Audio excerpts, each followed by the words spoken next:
নমস্কার বন্ধুরা, Indian village food চ্যানেলে আজকে আমি জিভে জল আনা ফুলকপি রোস্ট করে তোমাদের দেখাবো।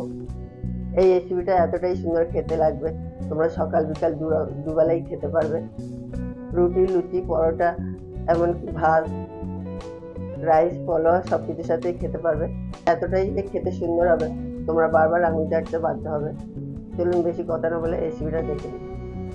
দেখুন বন্ধুরা, ফুলকপি রোস্ট করার জন্য এখানে আমি ফুলকপিটা কেটে নিয়েছি।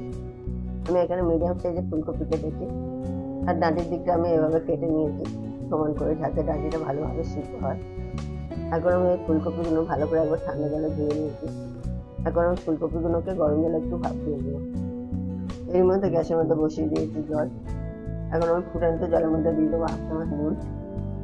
নুনটাকে দিয়ে জলটাকে বেশ ভালো করে নাড়িয়ে নেবো, যাতে নুনটা জলের মধ্যে মিশিয়ে যায়। এখন আমি কেটে রাখা ফুলকপিগুলো ফুটান্ত জলের মধ্যে দিয়ে দেবো।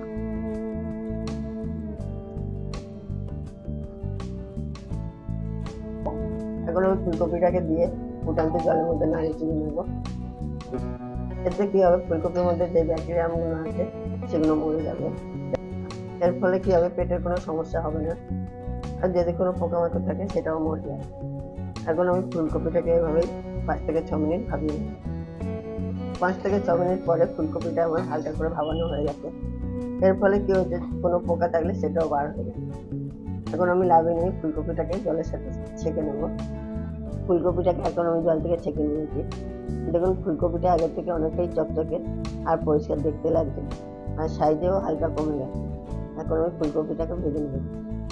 এর ফাঁকে গ্যাসের মধ্যে কড়া বসিয়ে দিয়েছি।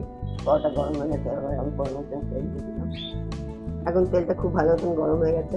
এখন আমি ফুলকপিগুলোকে একে একে ছেড়ে দেবো।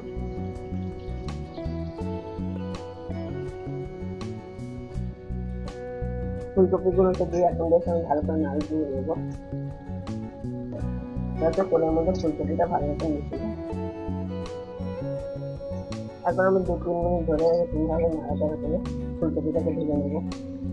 এতে কি হবে, ফুলকপিটা আগে থেকে অনেকটাই কমে যাবে, আর ফুলকপিটা ভালো ভাজা হলে খেতেও ভালো লাগে।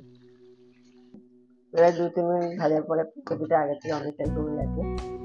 ফুলকপিটা হালকা লাল করে আমি ভেজে নিয়েছি। এখন ফুলকপিগুলোকে আমি তুলে নেব।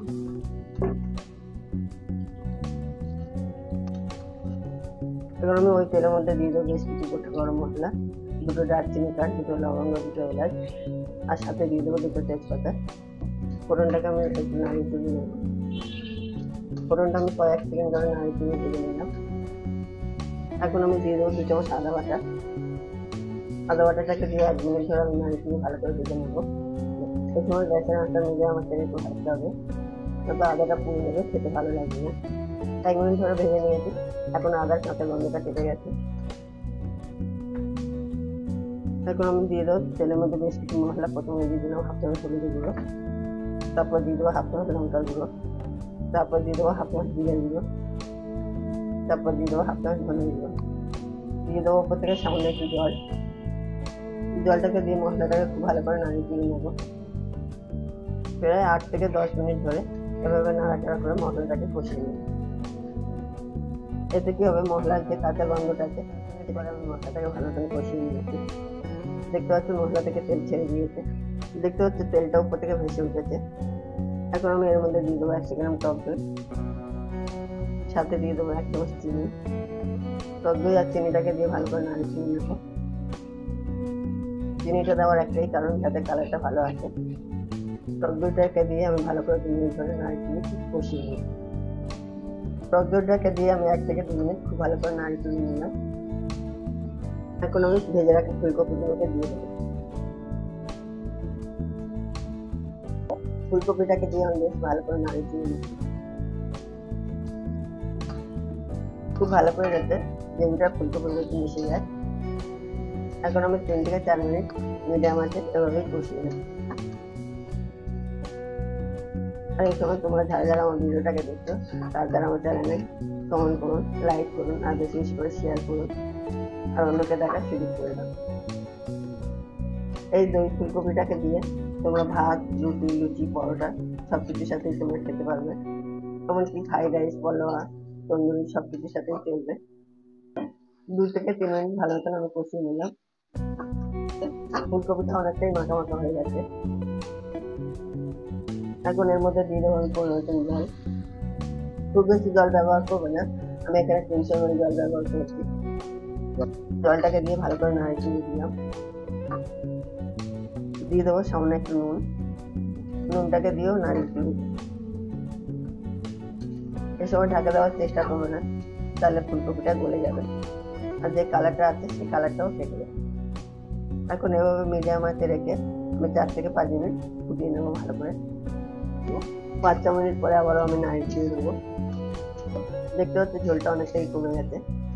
এখন আমি দিয়ে দেবো আমার তৈরি সিক্রেট গরম মশলা। আমার ফুলকপি রোস্ট হয়ে গেছে।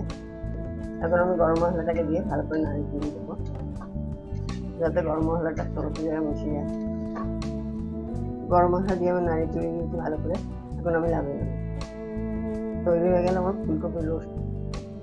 দেখুন বন্ধুরা, ফুলকপির রোস্টটা আমার কমপ্লিট। দেখতে সুন্দর, একদম পুরো গোল্ডেন কালার। এই রেসিপিটা দিয়ে সমস্ত কিছু তোমাদের চলবে। আমি সম্পূর্ণ নিরামিষ বানিয়েছি, একদম পেঁয়াজ রসুন ছাড়া। যে কোনো প্রকারের সবাই এটা খেতে পারে। সব থেকে ভালো লাগবে ঘরে জিরা রাইস দিয়ে খেলে, খুবই ভালো লাগবে। আজকের মতন ভিডিও আমি এখানেই শেষ করছি। দেখা হচ্ছে অন্য কোনো ভিডিওতে। সবাই সুস্থ থাকবেন, ভালো থাকবেন। জয় হিন্দ, বন্দে মাতরম। আর এরকম নতুন নতুন ভিডিও পেতে গেলে আমার চ্যানেলে অবশ্যই কমেন্ট করে জানাতে হবে। আর রেসিপিটা ভালো লাগলে সবাই কমেন্ট